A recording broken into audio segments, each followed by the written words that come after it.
Hello दोस्तों, स्वागत है आप सभी का समसामयिक घटना चक्र के इस ऑनलाइन प्लेटफॉर्म पर। मैं मोहित आप सभी का स्वागत करता हूं। आज अपने इस वीडियो में बात करेंगे 28 अक्टूबर 2025 के महत्वपूर्ण करंट अफेयर।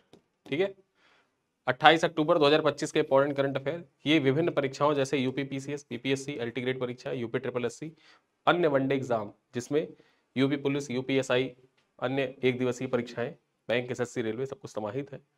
जहां भी करंट अफेयर पूछे जाते हैं उन सभी परीक्षाओं के लिए देखा जाए तो ये क्लास बहुत उपयोगी सिद्ध होगी। और इस क्लास को एज अ पैकेज डिजाइन करके रखा गया है। इस वीडियो के आप जब पिन कमेंट को चेक करेंगे तो वहां पर एक लिंक होगा, उस लिंक पे आप क्लिक करेंगे तो आप इस पैकेज को ज्वाइन कर सकते हो और महज 18 रुपये 75 पैसे में। ठीक है, 18 रुपये 75 पैसे में इस पैकेज को ज्वाइन कर सकते हैं। क्या क्या मिलता है इस पैकेज में? तो डेली शाम को 7:30 बजे देखा जाए तो वीडियो क्लास आपको मिल जाती है। प्रतिदिन आपको 10 MCQ का ऑनलाइन टेस्ट मिल जाता है। ठीक है, डेली आपको देखा जाए PDF इसका प्रोवाइड किया जाता है। क्लास PPT प्रतिदिन आपको प्रोवाइड किया जाता है। ठीक है, और साथ ही साथ महीने के एंड में देखा जाए तो कंप्लीट PDF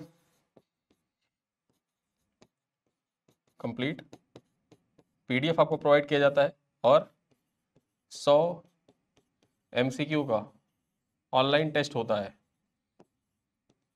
जो महीने के बेस्ट MCQ होते हैं उनका टेस्ट होता है। साथ ही साथ देखा जाए तो पूरे महीने का जो यूपी स्पेशल, एक सेकेंड मैं पेन चेंज कर लेता हूँ,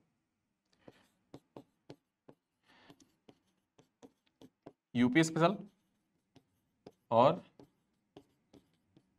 बिहार स्पेशल की जो मासिक PDF होती है, मासिक PDF, वो भी आपको यहीं पर प्रोवाइड किया जाता है। तो इतनी सारी सुविधाएं आपको इस पैकेज में मिलती हैं और महज 18 रुपये 75 पैसे आप कॉइन का यूज करते हुए इसको ज्वाइन कर सकते हैं। ठीक है, चलिए स्टार्ट करते हैं। अपनी महत्वपूर्ण खबरें क्या है सबसे पहले देखते हैं। यहाँ पर जो थाईलैंड की क्वीन मदर है, नाम क्या था इनका? सिरिकित, इनका निधन हो चुका है। ठीक है, यहाँ पर वर्तमान में जो राजा है थाईलैंड के राजा, उनकी माता जी हैं ये, उनका निधन हो गया है।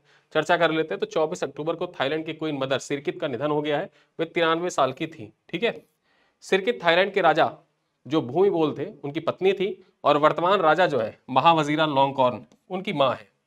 ठीक, और यहीं पर देखा जाए इनके निधन के कारण जो प्रधानमंत्री हैं थाईलैंड के, अनुतिन चारनावीरकुल, ये जा रहे थे आसियान शिखर सम्मेलन में पार्टिसिपेट करने, लेकिन देखा जाए तो महारानी जो थी, ठीक है, राजमाता कह सकते हैं आप, थाईलैंड की राजमाता, थाईलैंड की जो राजमाता थी उनका निधन हो गया।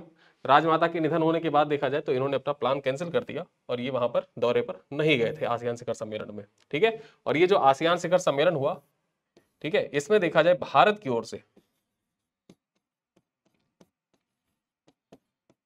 भारत की ओर से PM मोदी द्वारा वर्चुअल, ठीक है, भाग लिया गया। PM मोदी ने यहाँ पर वर्चुअल भाग लिया है। और साथ ही साथ देखा जाए जो ईस्ट एशिया समिट हुआ था, ईस्ट एशिया समिट, इसमें कौन गए हैं? तो इसमें देखा जाए जो S जयशंकर हैं, S जयशंकर। ठीक है, और वहीं पर एक खबर ये भी है आसियान से रिलेटेड ही, यहां पर देखा जाए ईस्ट तिमोर है, ईस्ट तिमोर, ये आसियान का नया सदस्य बन गया है। आगे हम लोग चर्चा करेंगे अभी इसके बारे में, ईस्ट तिमोर के बारे में। देखा जाए तो ये 11वां सदस्य बना है आसियान का, 11वां सदस्य बन गया है आसियान का। ठीक है, चलिए आगे चर्चा करें। देखा जाए यहां पर तो पाकिस्तान ने पुरुष जूनियर हॉकी वर्ल्ड कप से नाम वापस ले लिया है अपना। 24 अक्टूबर को पाकिस्तान ने भारत में होने जा रहे जूनियर पुरुष हॉकी वर्ल्ड कप से अपना नाम वापस ले लिया है। वर्ल्ड कप का आयोजन भारत में 28 नवंबर से 10 दिसंबर तक होना है। ठीक है, ये जो जूनियर पुरुष हॉकी वर्ल्ड कप है इसका आयोजन कब किया जाएगा? तो 28 नवंबर से 10 दिसंबर के बीच में इसका आयोजन किया जाना था। यहां पर हम चर्चा कर रहे हैं तो FIH यानी कि इंटरनेशनल हॉकी फेडरेशन जल्द ही पाकिस्तान की रिप्लेसमेंट टीम का ऐलान भी करेगी। तमिलनाडु में नवंबर से टूर्नामेंट की शुरुआत होनी थी, तमिलनाडु में टूर्नामेंट होना था। इससे पहले बिहार के राजगीर में होने वाले मेंस हॉकी कप से भी पाकिस्तान की टीम ने अपना नाम वापस ले लिया था। ठीक है, जो राजगीर बिहार में हुआ था, तो याद रखना ये जो मेंस हॉकी कप था, मेंस हॉकी कप, ये कहां पर हुआ था? मेंस हॉकी एशिया कप, ये राजगीर बिहार में हुआ था। वहीं पर जो पुरुष जूनियर हॉकी वर्ल्ड कप है इसका आयोजन कहां पर किया जा रहा है? तो इसका आयोजन किया जा रहा है तमिलनाडु में। ठीक है, तमिलनाडु में इसका आयोजन किया जा रहा है। ये नाम जरूर याद रखना कहाँ पर किया जा रहा है, ऑप्शन में राजगीर जरूर रहेगा आपको कंफ्यूज करने के लिए, तो आप कंफ्यूज हो जाएंगे, तो इस वजह से याद रखना कि जो पुरुष जूनियर हॉकी वर्ल्ड कप है इसका आयोजन तमिलनाडु में किया गया। चलिए आगे चलते हैं। केंद्रीय संस्कृति मंत्रालय ने पांडुलिपियों के संरक्षण के लिए एमओयू पर साइन किया है। जो पांडुलिपि है, पांडुलिपियों के संरक्षण के लिए देखा जाए तो केंद्रीय संस्कृति मंत्रालय के द्वारा एमओयू पर हस्ताक्षर किया गया है। चर्चा करें यहाँ पर तो 25 अक्टूबर को केंद्रीय संस्कृति मंत्रालय ने ज्ञान भारत मिशन, ठीक है, जो ज्ञान भारतम मिशन है, इसके तहत पांडुलिपियों के संरक्षण के एवं रखरखाव एवं डिजिटलीकरण के लिए देश भर के लगभग 20 इंस्टीट्यूट के साथ एमओयू पर हस्ताक्षर किया है। ठीक है, यहां पर चर्चा करें तो इसमें कश्मीर यूनिवर्सिटी समेत 20 इंस्टीट्यूट शामिल है। एशियाटिक सोसाइटी जो कोलकाता की है, याद रखिएगा, Asiatic society Kolkata, Kashmir university Srinagar की, हिंदी साहित्य सम्मेलन ये प्रयागराज में अवस्थित है, साथ ही साथ सरकारी ओरिएंटल पांडुलिपि लाइब्रेरी जो चेन्नई में अवस्थित है। इन सभी के साथ इस समझौते ज्ञापन पर हस्ताक्षर किसके द्वारा किया गया है, तो संस्कृति मंत्रालय के द्वारा किया गया है, संस्कृति मंत्रालय द्वारा किया गया है। चलिए यहां पर देखा जाए तो ज्ञान भारतम भारत की विशाल पांडुलिपि विरासत की पहचान, दस्तावेजीकरण, संरक्षण, डिजिटलीकरण और प्रचार के लिए संस्कृति मंत्रालय की एक प्रमुख पहल है। और इसकी घोषणा देखा जाए तो इसी साल जो केंद्रीय बजट आया था उसी में इसकी घोषणा की गई थी। और ये जो ज्ञान भारतम मिशन है, इससे संबंधित सवाल आपकी परीक्षा में पूछा भी जा चुका है। ठीक, आरओ में ये सवाल आ चुका है। चलिए आगे चर्चा करते हैं। दुनिया की पहली न्यूक्लियर पावर्ड मिसाइल का सफल परीक्षण। अब ये दुनिया की पहली जो न्यूक्लियर पावर्ड मिसाइल है, इसका परीक्षण किसके द्वारा किया गया है? इसका परीक्षण देखा जाए तो रूस के द्वारा किया गया है, रूस के द्वारा किया गया है। चर्चा कर लेते हैं यहाँ पर। तो रूस ने दुनिया की पहली न्यूक्लियर पावर्ड मिसाइल, नाम क्या है इसका? बुरेवास्तनिक। ठीक है, बुरेवास्तनिक इस मिसाइल का नाम है, बुरेवास्तनिक। चर्चा में रहा क्या है, तो ये परीक्षा में से पूछ सकता है कि हाल ही में चर्चा में रहा बुरेवास्तनिक क्या है, तो ये न्यूक्लियर पावर्ड मिसाइल है। ठीक है, न्यूक्लियर पावर्ड मिसाइल है। यहां पर चर्चा करें तो इस टेस्ट में बुरेवास्तनिक ने करीब 15 घंटे तक उड़ान भरी थी, 15 घंटे तक उड़ान भरी इस मिसाइल ने। चर्चा कर ले तो इसका पूरा नाम क्या है? बुरेवास्तनिक 9M739, 9M739 इसका पूरा नाम है, बुरेवास्तनिक 9M739। ये पहली क्रूज मिसाइल है जो सामान्य ईंधन के बजाय न्यूक्लियर पावर से चलेगी। ये सामान्य ईंधन से नहीं चलेगी, इस मिसाइल में सामान्य ईंधन का प्रयोग नहीं किया गया है, न्यूक्लियर पावर से ये मिसाइल चलेगी। और इसी वजह से देखा जाए तो ये 15 घंटे तक लगातार उड़ान भरती रही। यहां पर चर्चा कर लेते हैं। इसके चलते इस मिसाइल की रेंज जो हो जाती है वो अनलिमिटेड हो जाती है, असीमित हो जाती है। जब पावर खत्म ही नहीं होगा तो असीमित उड़ान भरती रहे, जब तक इसको उड़ान भरना तब तक भरती रहे, और फिर उसके बाद जहां फायर करना होगा वहां फायर कर जाएगी। मिसाइल का सफल परीक्षण जो हुआ था ये कब हुआ था? 21 अक्टूबर को किया गया था। ठीक है, तो याद रखिएगा बुरेवास्तनिक जो मिसाइल है इसका सफल परीक्षण रूस के द्वारा किया गया है। चलिए आगे चलते हैं। इसरो के द्वारा देखा जाए तो 2 नवंबर को CMS-03 सैटेलाइट लॉन्च करेगा। इसरो जो है ये CMS-03 सैटेलाइट कब लॉन्च करेगा? 2 नवंबर को लॉन्च करेगा। महत्वपूर्ण क्या हो जाता है? UPPCS pre 2025। आपसे इसरो के जो मिशन थे, इसरो के जो मिशन है उस मिशन से रिलेटेड सवाल पूछे गए थे। महीना पूछ लिया गया था कि कब लॉन्च किया गया, हालांकि वो बहुत पुराना था। करंट अफेयर जो पूछा गया था वो 2023 का पूछ लिया गया था, 2023 से रिलेटेड सवाल पूछ लिए गए थे आपसे। ठीक है, लेकिन आपको यहाँ पर महीना जरूर याद रखना है कि जो CMS-03 सैटेलाइट है ये कब लॉन्च किया जाएगा? 2 नवंबर को लॉन्च किया जाएगा, नवंबर माह में इसको लॉन्च किया जाएगा। चर्चा करते हैं यहाँ पर तो इंडियन स्पेस रिसर्च इंस्टीट्यूट यानी कि इसरो 2 नवंबर को मिलिट्री कम्युनिकेशन सैटेलाइट, ये मिलिट्री कम्युनिकेशन सैटेलाइट है, नाम क्या है इसका? CMS-03, इसको लॉन्च करेगा। देखा जाए तो ये मल्टी ब्रांड कम्युनिकेशन सैटेलाइट है। इसे श्रीहरिकोटा के सतीश धवन अंतरिक्ष केंद्र से लॉन्च किया जाएगा और 2 साल में LVM-3 से लॉन्च होने वाला ये पहला रॉकेट है। ठीक है, इससे पहले देखा जाए जो चंद्रयान 3 था उसको LVM-3 रॉकेट से लॉन्च किया गया था। चर्चा कर लेते हैं। ये जमीन से जियो सिंक्रोनस ट्रांसफर ऑर्बिट में लॉन्च किए जाने की सबसे भारी सैटेलाइट होगी। ठीक है, यहां पर यह पॉइंट आपके लिए इंपॉर्टेंट हो जाता है कि जियो सिंक्रोनस ट्रांसफर ऑर्बिट जो होता है इसमें लॉन्च की जाने वाली अब तक की सबसे भारी सैटेलाइट कौन है? उसका नाम है CMS-03 और ये मिलिट्री देखा जाए कम्युनिकेशन सैटेलाइट है। चलिए आगे चर्चा करते हैं। आखिरी बार रॉकेट जो ये LVM-3 रॉकेट है इसका प्रयोग जुलाई 2023 में श्रीहरिकोटा से चंद्रयान 3 मिशन को लॉन्च करने में उपयोग किया गया था। ठीक है, जुलाई 2023 में चंद्रयान 3 मिशन लॉन्च किया गया था और ये देखा जाए चंद्रमा पर लैंड कब किया था? 23 अगस्त को, ठीक है। और इसी वजह से देखा जाए जो 23 अगस्त का दिन होता है इसको राष्ट्रीय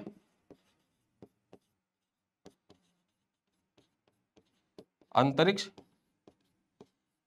दिवस के रूप में मनाया जाता है। यहां पर एक सवाल है आपके लिए, इस सवाल का उत्तर आप कमेंट बॉक्स में दीजिएगा कि राष्ट्रीय विज्ञान दिवस ये कब मनाया जाता है, राष्ट्रीय विज्ञान दिवस कब मनाया जाता है। और एक सवाल और है आपसे,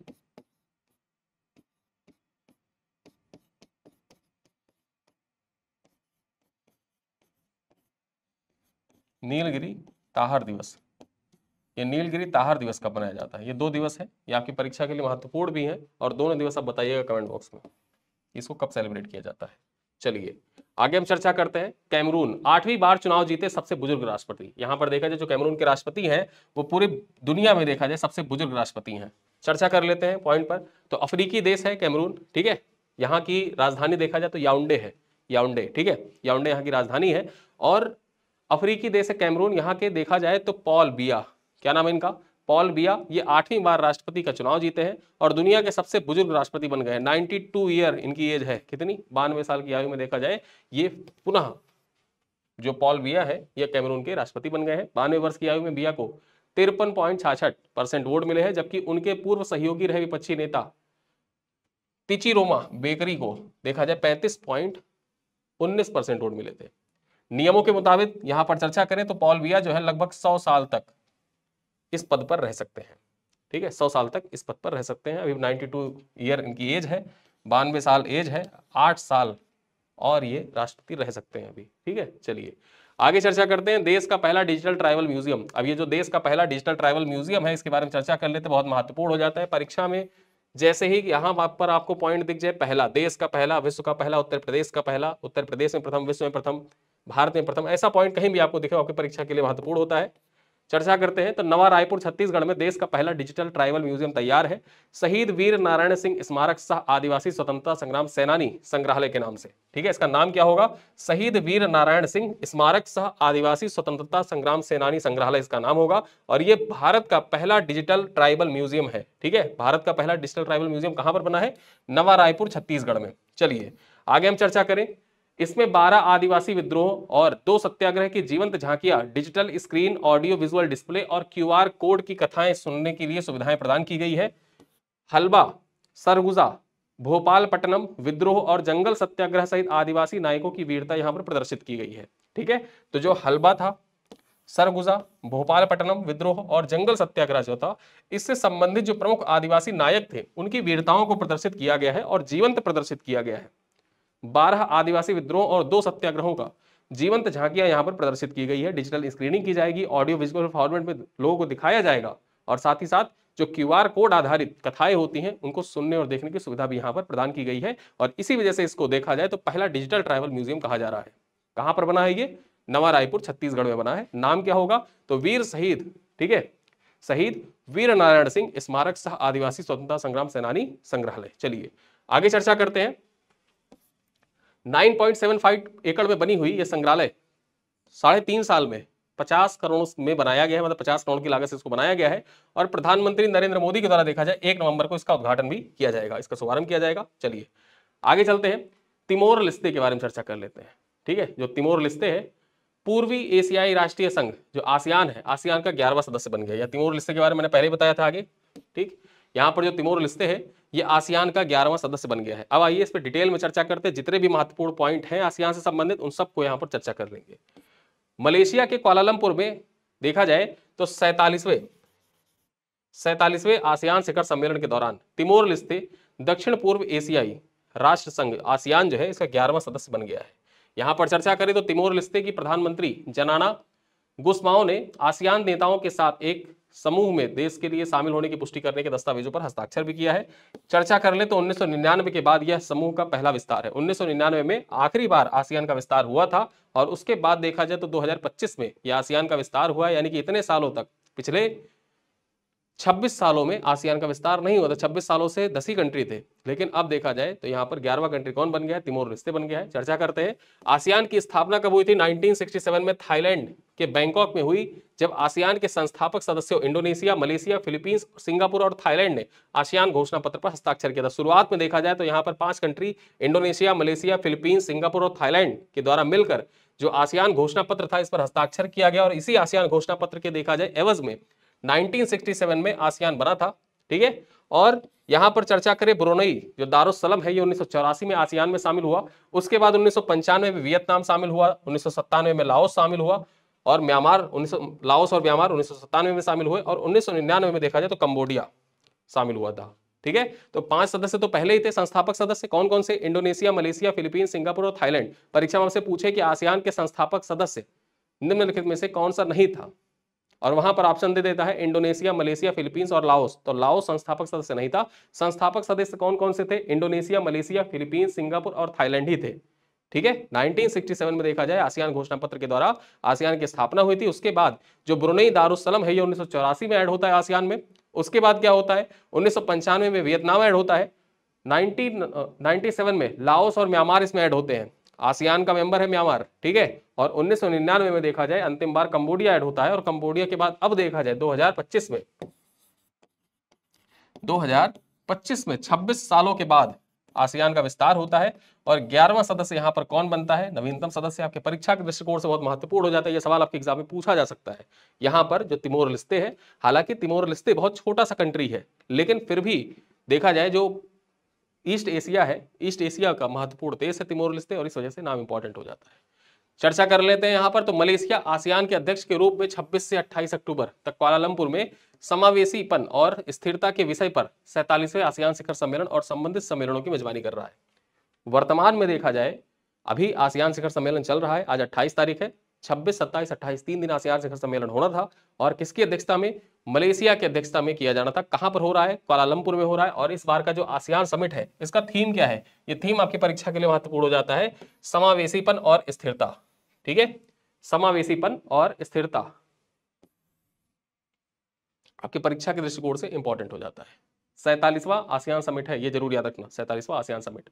चलिए आगे चर्चा करते हैं। कैथरीन कोनोली आयरलैंड की 10वीं राष्ट्रपति चुनी गई है। आयरलैंड की 10वीं राष्ट्रपति कौन बनी है? इनका नाम याद रखना, कैथरीन कोनोली। इंपॉर्टेंट हो जाता है।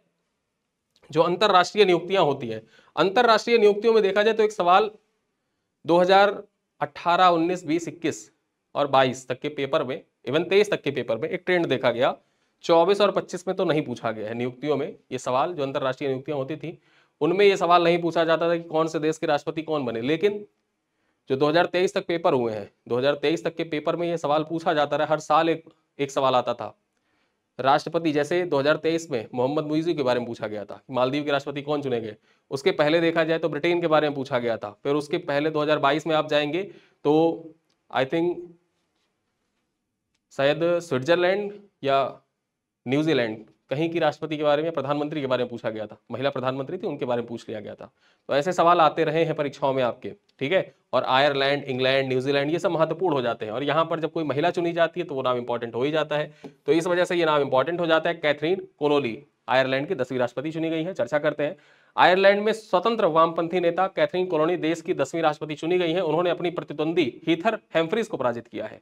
यहां पर चर्चा कर ले, कैथरीन कोनोली जो है 2016 में गालवे वेस्ट से सांसद चुनी गई थी, और वे संसद की उपाध्यक्ष भी रह चुकी हैं। ठीक है, तो कैथरीन कोनोली का नाम याद रखना। कहां की राष्ट्रपति बनी है? 10वीं राष्ट्रपति, या आयरलैंड की 10वीं राष्ट्रपति बनी है। चलिए आगे चर्चा करते हैं। यूरोपीय शतरंज क्लब प्रतियोगिता। अब ये जो यूरोपीय शतरंज क्लब प्रतियोगिता है इसमें भारतीयों का दबदबा रहा। चर्चा करते हैं यहाँ पर। भारतीय ग्रैंड मास्टर डी गुकेश और दिव्या देशमुख, ये दोनों ग्रैंड मास्टर हैं। यहाँ पर देखा जाए डी गुकेश और दिव्या देशमुख ने हाल ही में संपन्न यूरोपीय शतरंज क्लब प्रतियोगिता जो हुई थी शानदार प्रदर्शन करते हुए स्वर्ण पदक जीता है। ग्रैंड मास्टर डी गुकेश ने सुपर शतरंज टीम और महिला विश्व कप विजेता दिव्या देशमुख जो है इन्होंने महिला प्रतियोगिता में टीम चैंपियनशिप जीत ली है। साथ ही साथ यहाँ पर एक पॉइंट और भी है कि भारत के जो निहाल सरीन है इन्होंने भी व्यक्तिगत स्वर्ण पदक जीतने में सफलता प्राप्त की है। ठीक है, तो यहाँ पर जो टीम प्रतियोगिता थी उसमें ग्रैंड मास्टर डी गुकेश ने सुपर शतरंज टीम और महिला विश्व कप विजेता दिव्या देशमुख ने महिला प्रतियोगिता में टीम चैंपियनशिप की ट्रॉफी जीत ली है। व्यक्तिगत स्पर्धा में देखा जाए किसने जीता है तो निहाल सरीन ने जीता है। ठीक है, चलिए अंतिम खबर क्या है? मद्रास हाईकोर्ट ने क्रिप्टो करेंसी को संपत्ति घोषित कर दिया है। ये पॉइंट आपके परीक्षा के दृष्टिकोण से महत्वपूर्ण हो जाता है, मुख्य परीक्षा के दृष्टिकोण से भी इंपॉर्टेंट हो जाता है, प्रीलिम्स के दृष्टिकोण से भी इंपॉर्टेंट हो जाता है। चलिए चर्चा करते हैं यहाँ पर। मद्रास हाईकोर्ट ने ऐतिहासिक निर्णय में कहा है कि क्रिप्टो करेंसी अब भारतीय कानून के तहत संपत्ति मानी जाएगी। ठीक है, भारतीय कानून के तहत देखा जाए तो क्रिप्टो करेंसी जो है इसको संपत्ति मानने का फैसला दिया है किसने? मद्रास हाईकोर्ट ने। न्यायमूर्ति एन आनंद वेंकटेश ने स्पष्ट किया है कि भले ही क्रिप्टो वैध मुद्रा नहीं है, लेकिन इसमें संपत्ति के सभी गुण है, इसे स्वामित्व, उपयोग और ट्रस्ट में रखा जा सकता है। इस फैसले, ठीक है, ये जो फैसला आया है ये वजीर एक्स के फ्रीज्ड XRP केस से जुड़ा हुआ था। कोर्ट ने कहा है कि डिजिटल एसेट्स पर निवेशकों का अधिकार सुरक्षित रहेगा और यह निर्णय भारत में क्रिप्टो नियमन और निवेश सुरक्षा के लिए अहम कदम भी माना जा रहा है। इसी वजह से देखा जाए ये पॉइंट इंपॉर्टेंट हो जाता है कि निम्नलिखित में से किस हाईकोर्ट के द्वारा जो क्रिप्टो करेंसी है इसको संपत्ति घोषित किया गया है। कौन सा हाईकोर्ट है? तो मद्रास हाईकोर्ट के द्वारा देखा जाए मद्रास हाईकोर्ट ने जो क्रिप्टो करेंसी है उसको संपत्ति घोषित कर दिया। और ये पॉइंट आपकी परीक्षा के दृष्टिकोण से देखा जाए तो इंपॉर्टेंट हो जाता है, इवन इंटरव्यू के लिए भी इंपॉर्टेंट हो जाता है। परीक्षा आपसे इंटरव्यू में आपसे पूछ सकता है कि क्या क्रिप्टो करेंसी इंडिया में वैध है, तो वहां पे आप जवाब दे सकते हैं कि हालांकि इसको वैध मुद्रा नहीं, मतलब वैध नहीं माना गया है, लेकिन संपत्ति के सभी गुण इसमें व्याप्त है और ऐसा फैसला मद्रास हाईकोर्ट के द्वारा दिया भी गया है हालिया में। तो ये पॉइंट आपकी परीक्षा के दृष्टिकोण से महत्वपूर्ण हो जाता है। ठीक है, चलिए अब कुछ प्रश्न है यहाँ पर। उस प्रश्न से पहले एक पॉइंट और है, त्रिशूल त्रिसेवा अभ्यास के बारे में चर्चा कर लेते हैं। भारत ने त्रिशूल 2025 नामक एक बृहद त्रिसेवा अभ्यास की शुरुआत की है जो पाकिस्तान सीमा से सटे पश्चिमी मोर्चे पर आयोजित किया जा रहा है। बेसिकली देखा जाए जो सरक्रीक क्षेत्र है ना,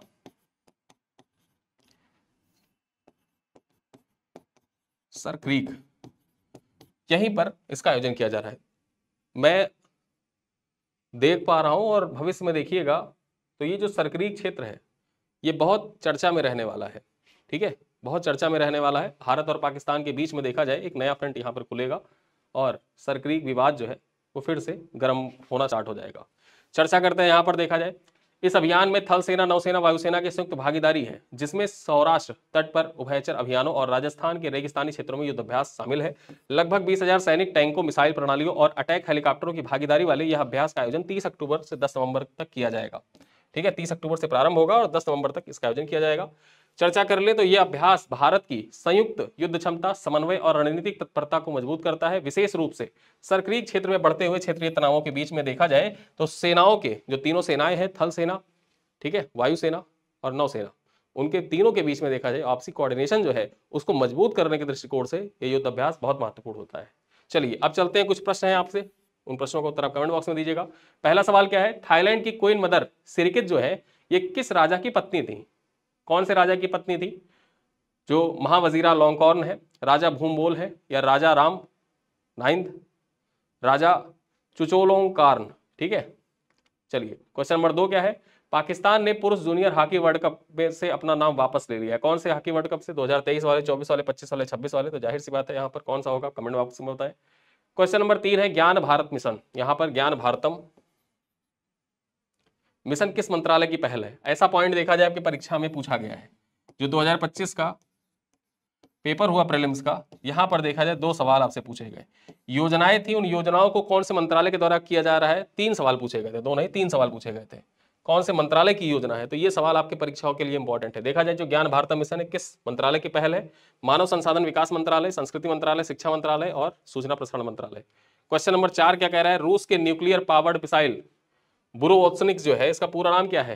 ठीक है, बुरेवात्सनिक 9M739, बुरेवात्सनिक 8M723, बुरेवात्सनिक 7M739, बुरेवात्सनिक 10M745। ठीक है, तो इसका पूरा नाम क्या है ये कमेंट बॉक्स में बताएं। क्वेश्चन नंबर 5 है इसरो के CMS-03 सैटेलाइट किस तारीख को लॉन्च किया जाएगा? 21 अक्टूबर, 25 अक्टूबर, 2 नवंबर, 10 नवंबर? क्वेश्चन नंबर 6 है कैमरून के राष्ट्रपति पॉल बिया कितनी आयु में देखा जाए, कितनी आयु के हैं? 82 वर्ष, 85 वर्ष, 90 वर्ष या 92 वर्ष? क्वेश्चन नंबर 6 है देश का पहला डिजिटल ट्राइबल म्यूजियम कहाँ स्थापित किया जा रहा है? भोपाल में, रायपुर में, नवा रायपुर में, रांची में? 8वां सवाल है तिमोर लेस्ते आसियान का कौन सा सदस्य बना है? 9वां सदस्य, 10वां, 11वां या 12वां सदस्य? क्वेश्चन नंबर 9 है आयरलैंड की 10वीं राष्ट्रपति कौन चुनी गई है? हेथर हेम्फ्रीज, कैथरीन कोनोली, मैरी रॉबिन्सन या जेसिका मर्फी। और अंतिम सवाल है, त्रिशूल 2025 अभ्यास किस क्षेत्र में आयोजित किया जा रहा है? पूर्वोत्तर भारत में, पश्चिमी मोर्चे पे, मध्य भारत में या दक्षिण भारत में? ठीक है, तो ये 10 सवाल हैं। इन 10 सवालों का उत्तर आप कमेंट बॉक्स में दे सकते हैं। साथ ही साथ मैंने आपसे वीडियो के बीच में भी महत्वपूर्ण दिवस से संबंधित 2 सवाल आपसे पूछे हैं, उन 2 सवालों का उत्तर भी आप कमेंट बॉक्स में दीजिएगा। ठीक है, तो इस वीडियो को करते हैं पर समाप्त। वीडियो कैसा लगा आप लोग कमेंट बॉक्स में बता सकते हैं। वीडियो पसंद आए तो वीडियो लाइक करिएगा, अपने दोस्तों के साथ साझा करिएगा। मिलते हैं अगली क्लास में, तब तक के लिए बहुत बहुत धन्यवाद।